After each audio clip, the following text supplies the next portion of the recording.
A paz do Senhor Jesus, que Deus continue abençoando a sua vida. Hoje, meus irmãos, eu quero agradecer a Deus pela sua vida, por você estar inscrito no meu canal.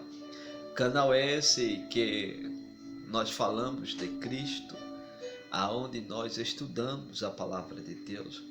E eu estudo com você. Sim, pode deixar seu comentário, sua opinião, tá certo? Deixe o seu like, aperte o sino, compartilhe para que a obra de Deus possa ir mais adiante para a glorificação do seu nome. Importa que ele cresça, como disse João Batista, e que nós venhamos diminuir, tá certo?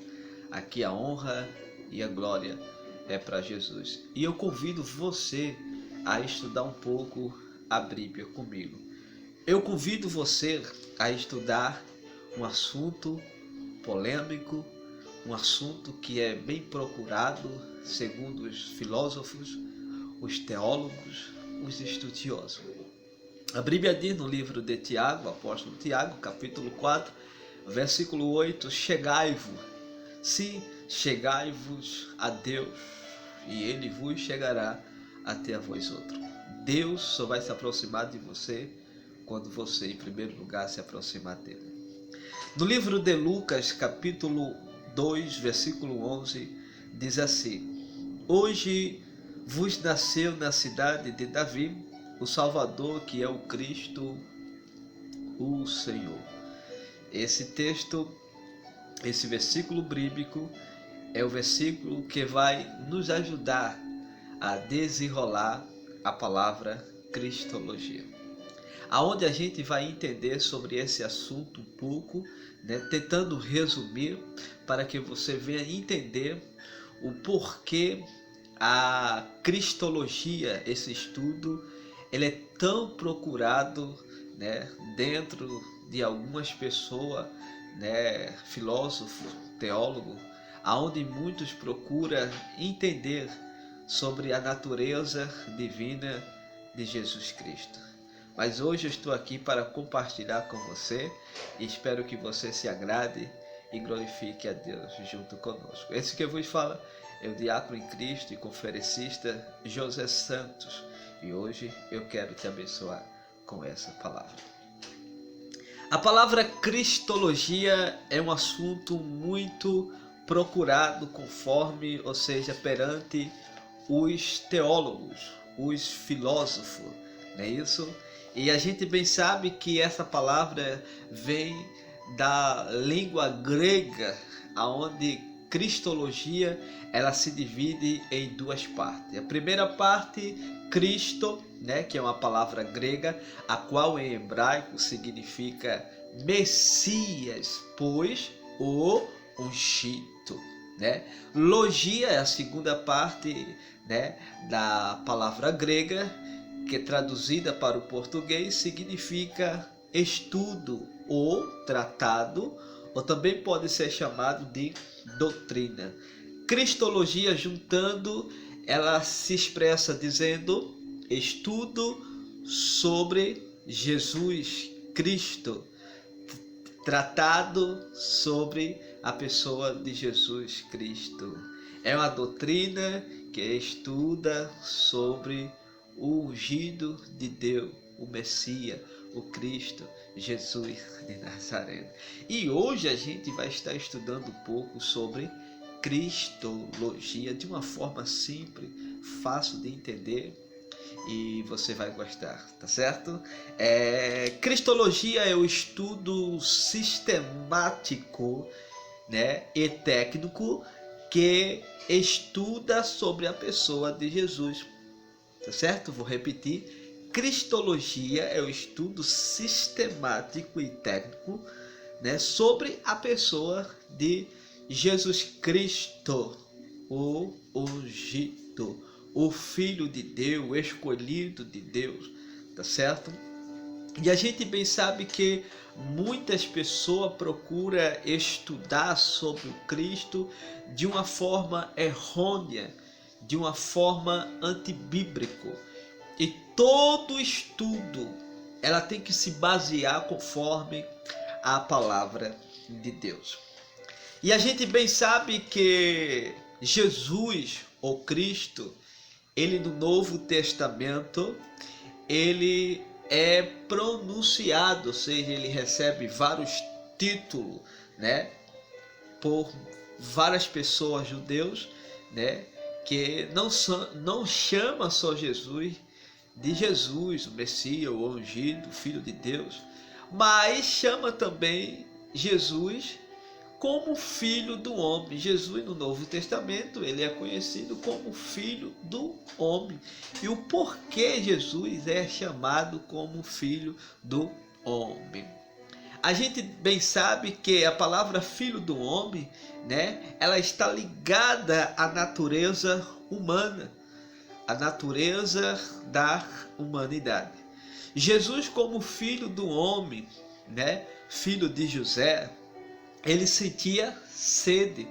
Sede, sim. No livro de João, capítulo 4, a Bíblia fala de uma passagem muito importante no livro de São João, no capítulo 4, é o versículo 7, diz assim: nisso veio uma mulher samaritana tirar água. Jesus lhe disse: dai-me de beber. Pois como homem, Jesus ele sentiu sede. Como homem, ele sentiu cansaço, porque no capítulo 4 do Evangelho de São João, né, no versículo 4, ou seja, no versículo 6, ali se achava a fonte de Jacó. Jesus, por volta da hora sexta, né, que era 12 horas, cansado da viagem, se sentou junto à fonte.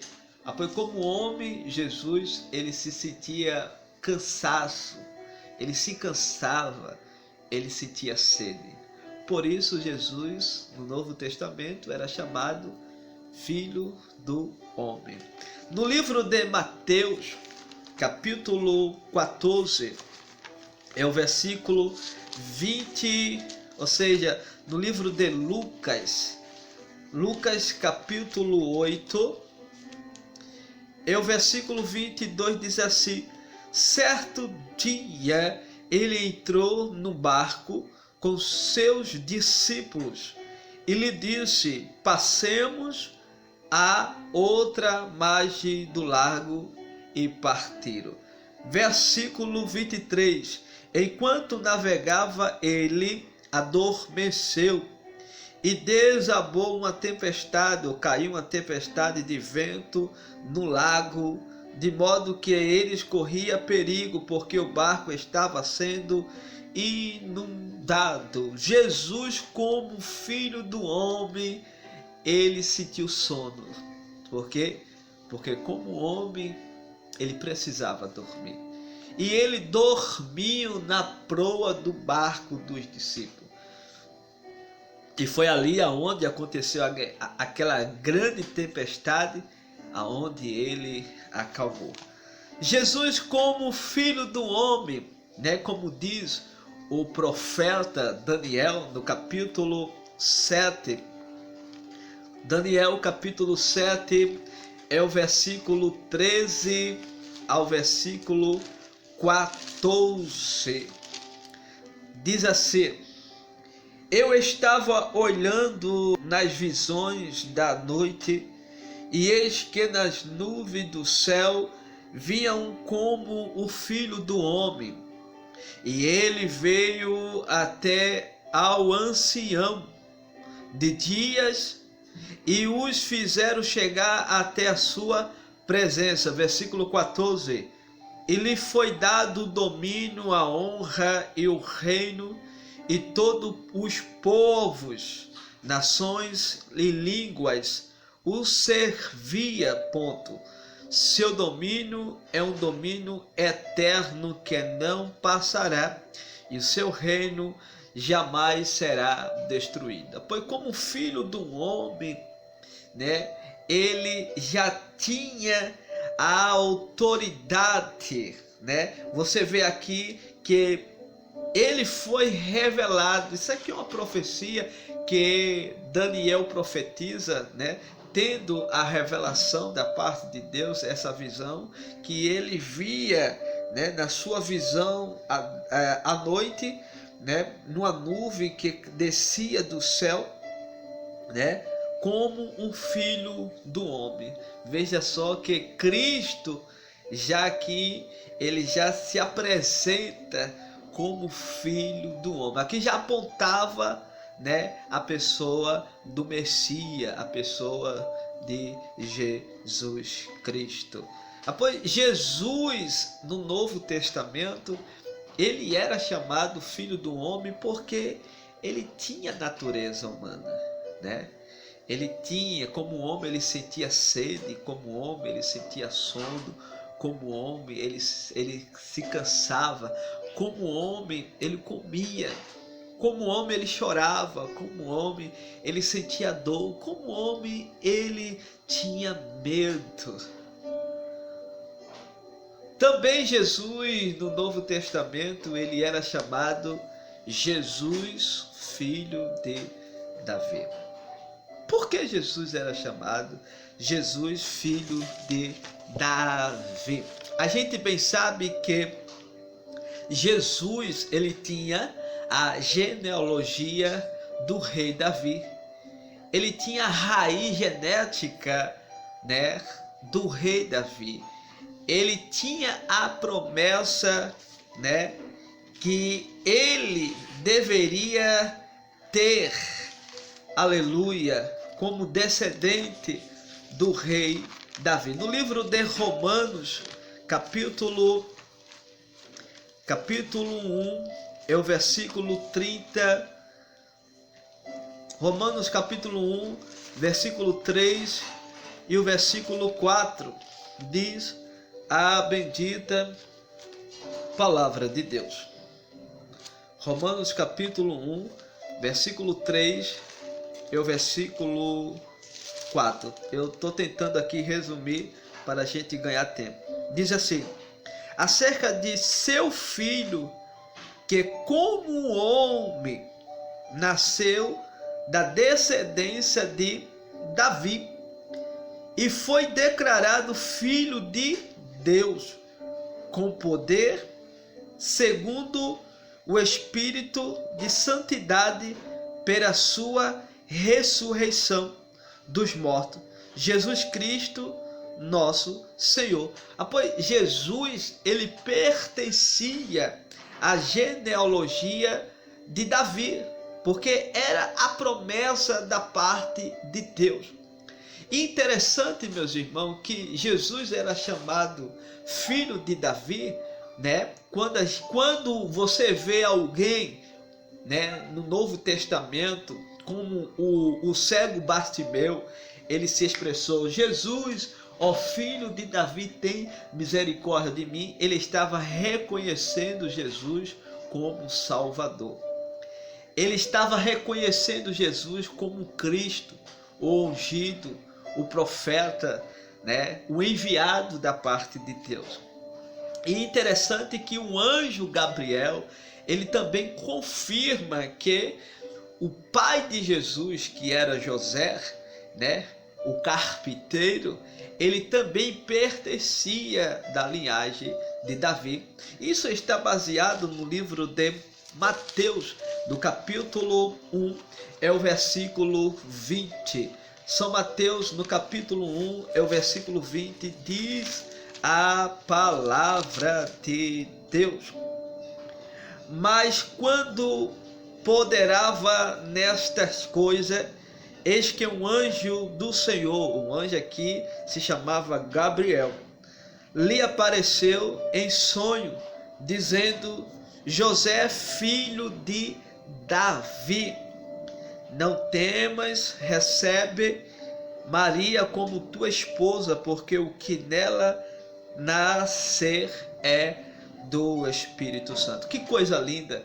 Até os anjos do Senhor, ele reconhecia que José era da linhagem, era da descendência, era descendente, era da raiz genética, né, do rei Davi. Jesus tinha como promessa, né, se alinhar, ter essa ligação com a genealogia do rei Davi. Por isso que ele era chamado Jesus, filho de Davi. Interessante também que Jesus, né, ele também era chamado filho de Deus. Sim, filho de Deus. Por que filho de Deus? No livro de João, capítulo 3, é o versículo 16, diz assim: porque Deus enviou o seu Filho unigênito para aquele que nele creia, não pereça, mas tenha a vida eterna. Interessante que Jesus, ele era chamado Filho de Deus porque ele tinha a divindade, né? A divindade de Deus, ou seja, ele tinha a divindade divina, tá certo? Ele era o próprio Deus. Você vê que como homem ele sentia cansaço, mas como filho de Deus ele tinha o poder, né? Com a natureza divina que ele tinha o poder para dizer para o vento: aquieta-te. Ele tinha um poder para dizer para o mar: acalma-te. Como filho de Deus, ele sondava os corações. Mateus capítulo 12, é o versículo 23, diz a Bíblia que os fariseus, os escribas, ele blasfemava, dizendo que Jesus, no versículo 24 e o 25, do capítulo 12 de São Mateus, que Jesus expulsava os demônios pelo auxílio, né, de Beelzebul, o príncipe dos demônios. E diz a Bíblia que Jesus sondava o seu coração. Como filho de Deus, ele sondava os pensamentos, o coração daquele, né, que queria fazer mal perante o ministério de Jesus. No livro de Salmo 139, o salmista Davi já profetizando, dizendo: Senhor, tu me sonda e me conhece. Tu conheces o meu deitar, tu conheces o meu levantar. Ainda que venha sair uma palavra da minha boca, tu a conheces.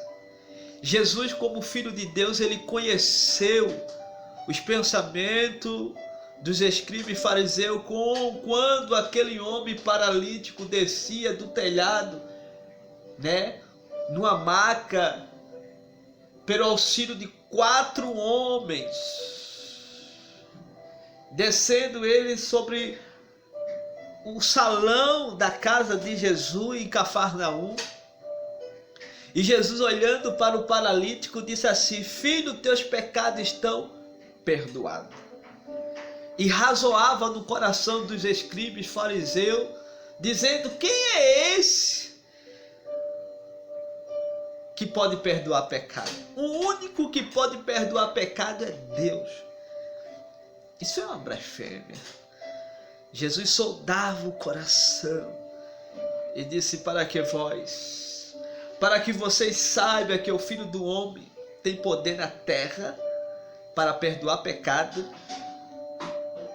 e curar os enfermos, eu digo para esse paralítico: levanta-te e anda. E grande foi o milagre da parte de Deus. Por isso que Jesus era chamado Filho de Deus. Tá certo? A Bíblia diz também que Jesus, ele era chamado, conhecido como o Emanuel. Sim, o Emanuel, que quer dizer Deus conosco. Jesus está no meio do seu povo. Mateus capítulo 1, versículo 23 diz assim: eis que a virgem engravidará e dará à luz um filho, e ele será chamado pelo nome de Emanuel, que significa Deus conosco. Pois Jesus, o Cristo o ungido, o escolhido de Deus, ele sempre estava no meio do povo de Deus. E a gente sabe que a cristologia é o estudo que se estuda sobre a pessoa de Cristo. Bem sabemos que existe alguns teólogos, né, conforme os cristãos primitivos, existia uma disputa entre alguns judeus da igreja primitiva. Eles diziam que Jesus não era divino, mas Jesus era simplesmente um mensageiro, um Messias, o profeta que as escrituras do Antigo Testamento, dizia que Jesus era. Eles não consideravam Jesus como divino, uma pessoa de Deus, mas dizia que Jesus era simplesmente um humano, que estava dentro das escrituras sagradas do Antigo Testamento, apontando para ele que simplesmente ele seria o ungido Cristo, o Messias. Felizmente, existem muitas e muitas pessoas que desacreditam no próprio Jesus Cristo, na manifestação, na divindade, na sua natureza. A gente sabe que Jesus, ele é 100% homem e 100% Deus. Eu falei aqui, como homem, ele sentia cansaço, ele sentia sede. Ele era 100% homem. Porque ele nasceu de uma mulher. Ele nasceu de uma mulher. E essa mulher se chamava Maria, mãe de Jesus, a esposa de José, uma virgem, uma mulher virgem, uma moça, donzela, que o Espírito Santo tinha escolhido. E que o Espírito Santo tinha gerado Jesus no ventre de Maria, para que o mundo viesse receber o Salvador. Sim, é bem verdade, meus irmãos, que existe muitas e muitas pessoas, filósofos, para me terminar, que procura conhecer a natureza, a natureza divina de Jesus Cristo para desfazer a plenitude do poder divino de Deus na vida da humanidade. Satanás, no capítulo 10, do versículo 10 do livro de João, a Bíblia diz que o ladrão veio para roubar, matar e destruir. Esse ladrão, ele representa o próprio Satanás, o diabo. Ele veio para roubar, matar e destruir. Mas diz a Bíblia que no versículo 10, Jesus veio para dar vida e vida com abundância. O inimigo sempre veio para desfazer aquilo que o Senhor Jesus, ele quer realizar na tua vida. O inimigo veio para lançar heresias sobre a minha e a sua mente. Ele veio para desfazer a obra divina, mas graças a Deus que ele tem enviado Jesus Cristo para morrer morte de cruz. Existe algumas doutrinas, alguns filósofos, como no século IV, um doutor, filósofo, um pesquisador, estudioso, por nome de Ário, aonde essa doutrina que trazia heresia era o arianismo. Ele acreditava que Jesus, apesar de ser superior, ele seja inferior ao Pai, sendo uma criatura sua. Veja só, ele dizia, ele acreditava, ele confirmava que Jesus, ele era uma criatura de Deus. Essa doutrina, né, teológica dizia que Jesus tinha nascido do nada, no começo da criação, em Gênesis capítulo 1.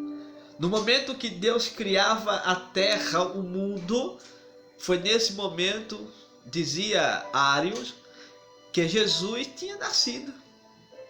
Ele é uma criatura de Deus. Mas a Bíblia não diz que Jesus é criatura. A Bíblia afirma, né, que Jesus já existia. No livro de João, capítulo 1, versículo 1, aonde João afirma que ele era o Verbo. E o Verbo estava com Deus, no princípio de todas as coisas. Jesus disse para os fariseus: eu já existia antes de Abraão existir. Ora, veja que Abraão é lá atrás, né? Apoio, meus amigos, Jesus disse no livro de João, capítulo 14, versículo 6, eu sou o caminho, eu sou a verdade e eu sou a vida. Ele é a vida que te fez. Ele é a vida que te dá a oportunidade para você entender e conhecer mais de perto sobre Jesus. Sabemos também que existe outros filósofos, né, como o docetismo. Ele defende que Jesus era um mensageiro do céu e que seu corpo era carnal, apenas na aparência, e a sua crucificação teria sido uma ilusão. Veja só, essa doutrina nasceu no século II depois de Cristo. E a gente bem sabe que esses homens, ele acreditava que Jesus era um fantasma, uma pessoa que não era, que não tinha, né, a aparência, era uma pessoa sofredora, a sua imagem transmitia sofrimento, e que a sua crucificação foi apenas uma ilusão. Quantas e quantas pessoas estudam a palavra de Deus para desfazer a natureza divina de Cristo, para desfazer tudo aquilo que a Bíblia diz? Existe muito que estuda sobre muitas e muitas coisas. Por exemplo, muitos estudam sobre a natureza divina humana, né, de Jesus Cristo. É uma união hipostática. Outros estudam ou debatem, né, de várias nações, de várias pessoas com um tipo de visão cristã diferente. Estuda sobre a divindade de Jesus. Outros procuram estudar e debater e desfazer sobre a encarnação. Outros também procuram desfazer sobre a ressurreição de Cristo. Outros procuram entender, né, estudar para desfazer sobre a revelação de Deus. E você? Como você estuda a palavra de Deus? Como você estuda esse assunto, cristologia? De que forma você estuda o Cristo, o ungido, o escolhido, o Filho de Deus? Espero que hoje você possa estar aprendendo um pouco comigo e com a palavra de Deus. E saiba de uma coisa: bom é pesquisar, bom é meditar, bom é examinar as Escrituras Sagradas, livros, mas que tudo que você venha estudar seja conforme, com base bíblica, na bendita palavra de Deus. Eu quero te abençoar e quero te agradecer por esses minutos de você estar nos assistindo. Que o eterno Deus te abençoe. Que o eterno Deus venha estender as mãos sobre a tua vida.